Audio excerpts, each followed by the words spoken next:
Adding videos to Trello is a great way to enhance your boards with visual content.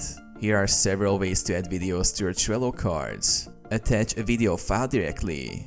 Open the card where you want to add the video. Click on Attach File under the Cards options. Choose Computer to upload a video from your device or Google Drive to select a file from your cloud storage. Once uploaded, the video will appear as a clickable attachment, and you can play it directly from the card. Add a video via URL. Find the video you want to add, such as a YouTube or Vimeo video. Copy the video's URL from the browser's address bar. Open the Trello card where you want to add the video. In the card description or comment section, paste the video URL. Trello will automatically embed the video and display a preview of the video thumbnail. Hit save and the video will be viewable directly from the card.